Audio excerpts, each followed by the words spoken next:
sur notre chaîne YouTube. Je suis La Fée Marjo. Bonjour, je suis Laïane. Alors aujourd'hui nous allons réaliser un dessert de Noël. C'est une verrine génoise chocolat, crème citron, un petit confit fruits rouges et betterave et une petite chantilly sur le dessus. Voilà de quoi épater vos invités. Alors si vous n'êtes pas sûr pour la betterave, mais je vous assure que c'est super bon. On sent pas spécialement le goût de la betterave, mais ça rapporte quelque chose et tout, un goût un peu terreux en fait, hein, voilà. Et tout ça passe très bien avec les fruits rouges. Si vous n'êtes pas sûr, vous faites tout simplement citron, fruits rouges ou citron framboise, hein, ça passe très bien aussi. C'est juste moins original. Mais nous on est pareil, alors... voilà. Mais non, c'est très bon. On avait fait déjà une confiture fruits rouges et betteraves et je fais aussi très souvent, moins souvent en fait, des cupcakes à la betterave rouge. Et voilà. Et les gens disent systématiquement: ah mais ça sent pas la betterave en fait. Bon, on le sent quand même un petit peu, on va pas exagérer non plus, mais voilà. Mais c'est très bon en fait, parce que pris dans tous les autres goûts, voilà, c'est parce qu'en fait dans la tête, je pense des gens en fait, ils pensent à betterave à la vinaigrette, qui est très bon. J'adore ça en plus, moi, la betterave, voilà. Et mais du coup, comme c'est pris dans tous les goûts et comme c'est dans un dessert et comme c'est sucré et tout, du coup, c'est vrai que on sent pas spécialement le goût de betterave, du style betterave à la vinaigrette. Mais on va pas dire, c'est quand même un dessert où il y a de la betterave, on va dire qu'on la sent pas. Mais c'est très subtil, heureusement, parce que voilà. Je suis pas sûre que tout le monde accepterait de manger. Encore, c'est vachement bon une mousse betterave. Ouais, c'est bon. Non, mais juste betterave sucrée en mousse, c'est vachement bon aussi. Alors là, on va faire quelque chose de super simple en plus. Ça va être bien, donc simple, original pour Noël. De quoi épater ses invités, c'est génial. Alors, du coup, on va commencer à bosser. Donc, on met 150 g de... Tiens, je vais te laisser travailler. Et si Yann arrive à faire le dessert, c'est facile pour tout le monde. Donc, 150 g de farine. Donc, moi, j'adore mettre de la farine de sarrasin. C'est très breton. Là, c'est 110 g de sucre. Hop, on va mettre... Alors, du coup, ça, c'est une demi-cuillère à soupe de bicarbonate de soude. Sinon, ce qu'on peut faire aussi, si vous n'avez pas de bicarbonate de soude, moi j'aime bien travailler avec bicarbonate de soude parce que c'est très naturel. Sinon, vous mettez de la levure chimique. Hein. La levure chimique, il y a du bicarbonate de soude dedans. Si on prend du bicarbonate de soude, il faut mettre 2 cuillères à soupe. Voilà, il n'y en a plus. 2 jus de citron ou de vinaigre blanc. J'ai déjà fait avec du vinaigre balsamique aussi. Ça passe très bien. On va prendre, alors donc ça c'est du cacao noir, donc c'est du noir 100%, c'est bien. Je m'en sers aussi souvent parce que il y a aussi des personnes qui sont diabétiques, donc on a mis 4 cuillères, voilà. 75 ml d'huile. Et aussi j'aime bien le cacao noir, c'est du non sucré parce que en fait c'est un fort goût aussi, donc c'est vraiment du 100%. Et pour terminer, alors on met tout en fait. Hein. Voilà, et une fois qu'on a tout mis, voilà, on essaye de ne pas mettre sur du carbonate de soude parce que comme ça en fait il continue d'agir tranquillement et tout et de gonfler. On met 2 yaourts de soja, 200 g. Si vous n'avez pas ou si vous préférez, vous pouvez mettre du tofu soyeux aussi, ça passe très bien et tout. Et puis si vous n'avez pas de soja, vous pouvez aussi mettre un autre yaourt végétal ou tout simplement un petit peu de lait de riz. En parlant de lait de riz, on a oublié d'aller le chercher, je vais aller le chercher. Donc je te laisse mélanger, il faut que ça fasse une pâte homogène. Donc on va rajouter petit à petit, ça environ 100 ml de lait de riz. Donc moi j'utilise du lait de riz pour que ce soit sans gluten. Vous pouvez utiliser n'importe quel lait avec cette recette là, ce qui passerait bien, ce serait le lait de noisette et tout, ça serait sympa. Sinon le lait d'avoine aussi, moi j'adore le lait d'avoine et tout, il est très facile à travailler, il est très écologique aussi parce qu'il demande peu d'eau. Hop, encore un petit peu. Donc l'idée c'est qu'il faut que ça fasse un ruban. Il faut que ça fasse un ruban comme une pâte classique en fait.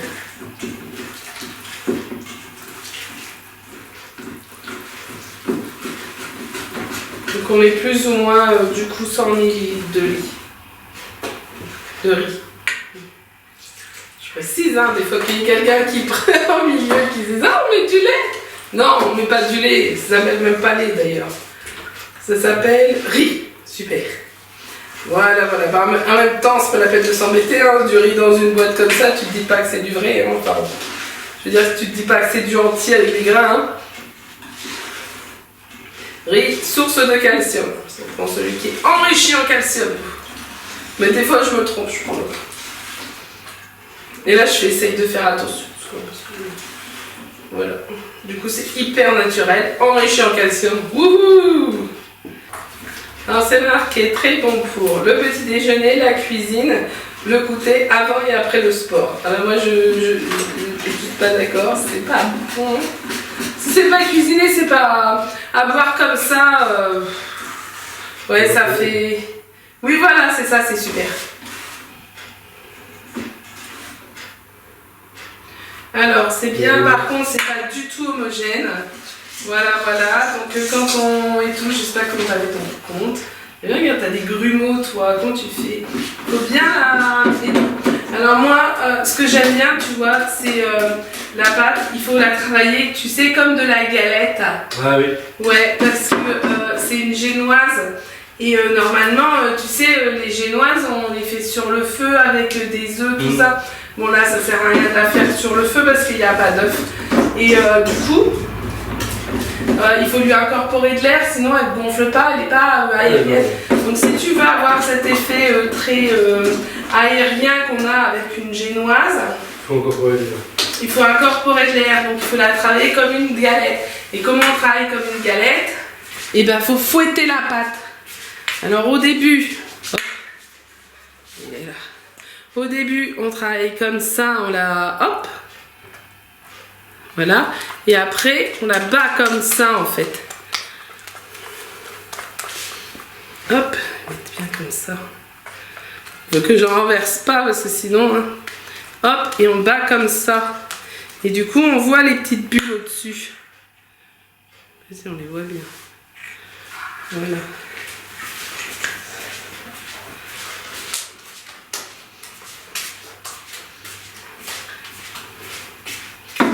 Et en plus, je sais pas si t'as remarqué, mais du coup, tu vois tes grumeaux, ils se viennent plus là. C'est vraiment oui. On a remplacé les grumeaux par de l'air. Et ça, c'est magique. Ça, c'est magique. Ouais. La cuisine végane, c'est pas compliqué. Mais il faut avoir le savoir-faire qui va avec. Ouais, donc, voilà. Et on va le mettre sur une plaque qui va au four. Donc là, j'ai mis un petit papier sulfurisé. Et on va l'étaler.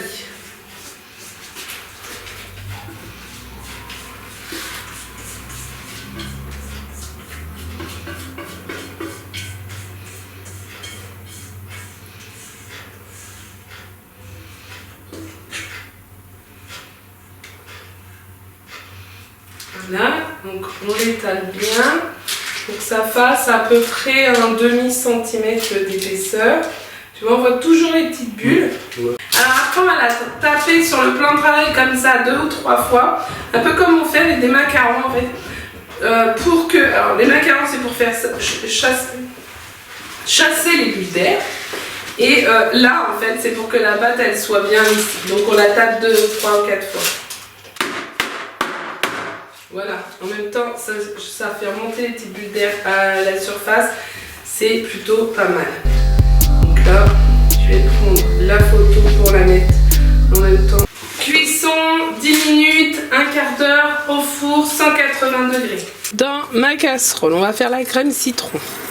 Donc dans ma casserole, il y a de l'huile de colza, de la farine de lupin, du sucre, de l'agar-agar et du jus de citron.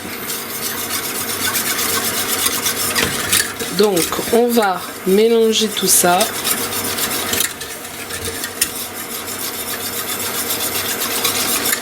Et on attend que ça épaississe tout simplement. Alors faut remuer tout le temps en fait, hein, parce que sinon ça brûle un peu dans le fond de la casserole.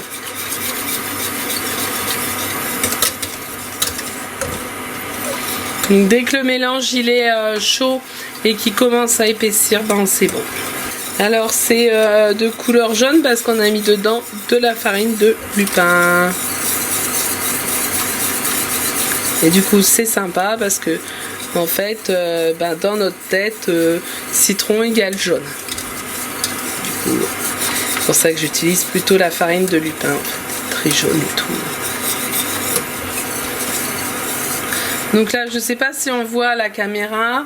Ça commence à faire un petit peu de fumée, donc ça, le mélange commence à bouillir un petit peu. Effectivement, je sens que ça commence à s'épaissir.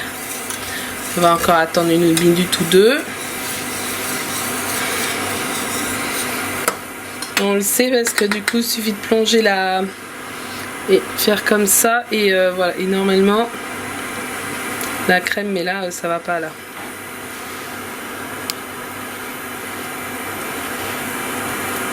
Encore un petit peu.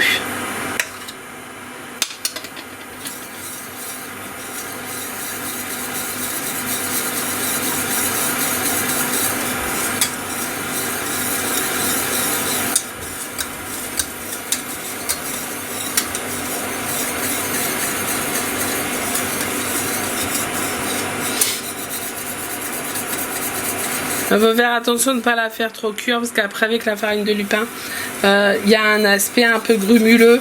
C'est assez rigolo d'ailleurs parce que ça fait penser aux jaunes d'œufs quand on les a fait trop cuire. Bon là ça va être bon. Ça fait penser à une crème anglaise en fait. Et quand on fait comme ça, mais la crème elle passe pas du tout. Donc c'est bon. On l'arrête. On va la passer dans le blender. Donc il faut préalablement faire cuire une betterave. Donc moi je la fais cuire dans le four parce que je trouve que derrière elle est confite en fait. Et du coup c'est plus sympa. Donc ce qu'on va faire c'est qu'on va la mettre dans le four pendant 1 heure. Voilà voilà. Et après on la laisse refroidir. Alors deuxième étape. Donc on a récupéré la betterave, donc qui est cuite dans le four. On va l'éplucher. Donc l'avantage quand on fait cuire la betterave dans le four, déjà c'est que elle s'épluche très facilement aussi. Et en fait c'est une chaleur sèche. C'est pas facile à dire, mais bon. Voilà. Et du coup en fait on n'en a pas. Alors j'en ai quand même plein les mains. Mais j'en ai pas plein le plan de travail, ça ne dégouline pas. Et en plus, tous les sucres sont concentrés. Donc voilà. Hop. La betterave épluchée. On va la couper. Hop là, en dés.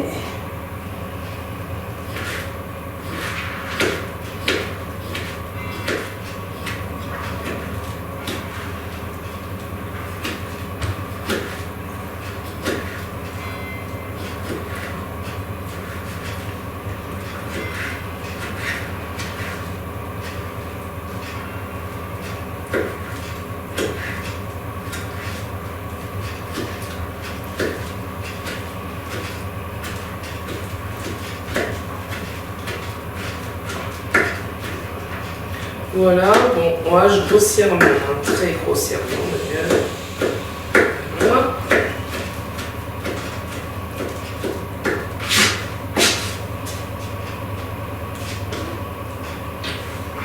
Et du coup, je mets dans la casserole avec 200 g de fruits rouges. Bon là, ce sont des fruits rouges qui sont surgelés, surtout c'est pas la saison. Voilà, 3 cuillères à soupe de sucre et 1 cuillère à soupe d'agar-agar. Et on va faire chauffer ça 5 minutes maximum, juste le temps que l'agar-agar prenne. Alors, on va décorer les verres. Donc, préalablement, il faut penser à les mettre quelques minutes dans le freezer. Pas de trop pour qu'ils ne se brisent pas non plus. Donc là, je les ai mis quoi 5-10 minutes hein, maximum dans le freezer. Donc là, on a du chocolat qui est fondu. Ce qu'on va faire, c'est qu'on va plonger le verre dans le chocolat. Voilà, comme ça. On attend un petit peu. On secoue. Et on retourne. Voilà. Et on fait ça sur tous les verres. On attend 2-3 secondes. Hop là, on secoue un petit peu. Et on retourne le verre. Et l'intérêt de l'avoir mis dans le congélateur, c'est que du coup ça va siger tout de suite.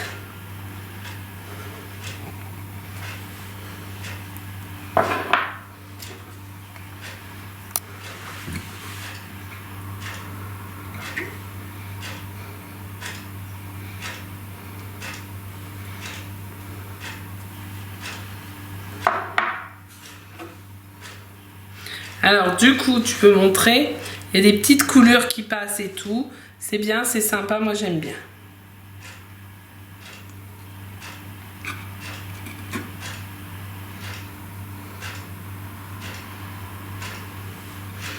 Voilà. Et voilà. Donc ensuite on va garder un petit peu le chocolat, on rajoute un petit peu de lait dedans. Voilà, comme ça. C'est pour ne pas gaspiller, sinon je le fais au lait nature en fait. Hop. Voilà. Alors là, on a notre petite génoise au chocolat qu'on vient de faire, qui est bien refroidie et tout. Donc, on va la prendre. Et alors, faut pas... Voilà, hop, on va faire des petites miettes comme ça. Une belle couleur chocolat. Puis on va en rajouter en plus, ça va être sympa. Voilà, on fait des grosses miettes comme ça avec ses mains. Et on les met dans le fond.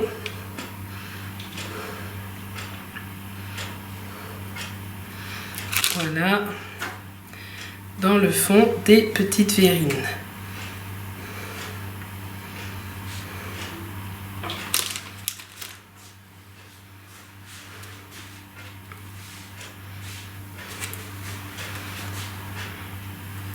Alors, les miettes, c'est vraiment pour que ça soit plus facile à mettre. Hein. Voilà, sinon j'en mets un peu à côté.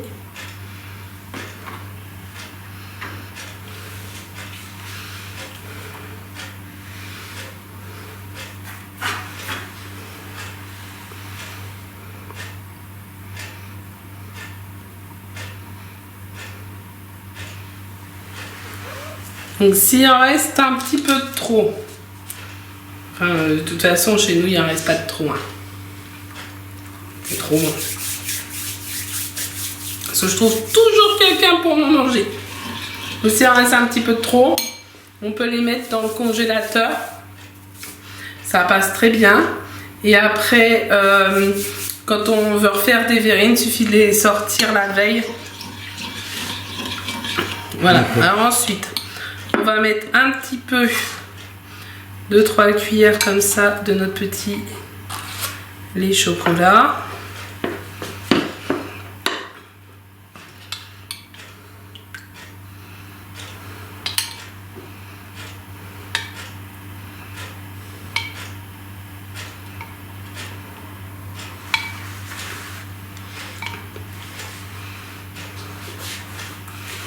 Afin d'imbiber en fait le... Sinon c'est un peu sec. Surtout qu'en plus elles sont mangées que le lendemain. Ouh, j'en ai mis partout. Donc on tasse comme ça un petit peu. Voilà. Hop, ça permet de bien tout mélanger.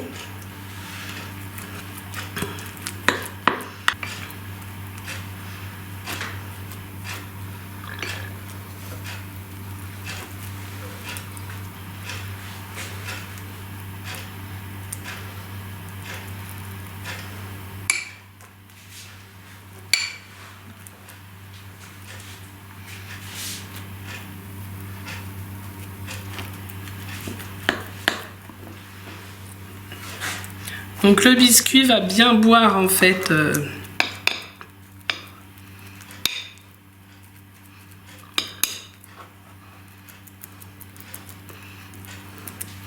Et puis pas que celui-là d'ailleurs, il va boire aussi le reste. Voilà. Bon, alors l'idéal c'est de le laisser se reposer 10 minutes, un quart d'heure au frigo. Une fois que c'est fait, on va mettre un petit peu de la crème citron.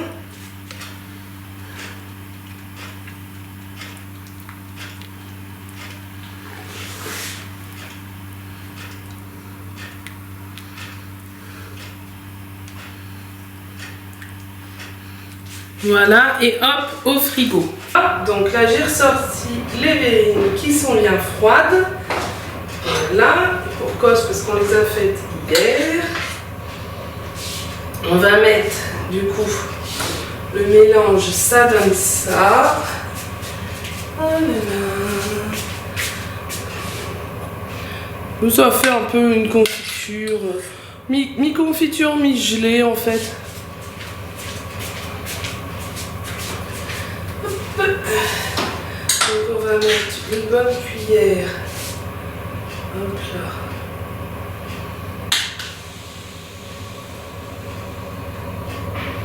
Par verrine. On étale bien.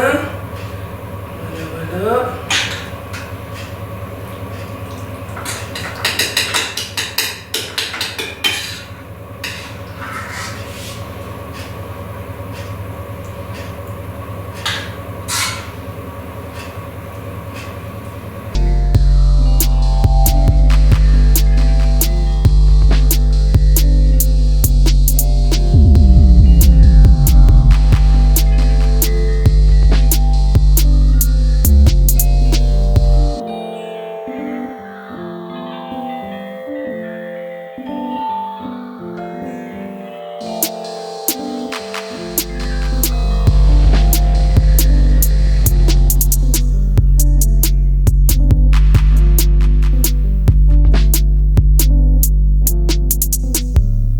Voilà, donc eh ben, à bientôt!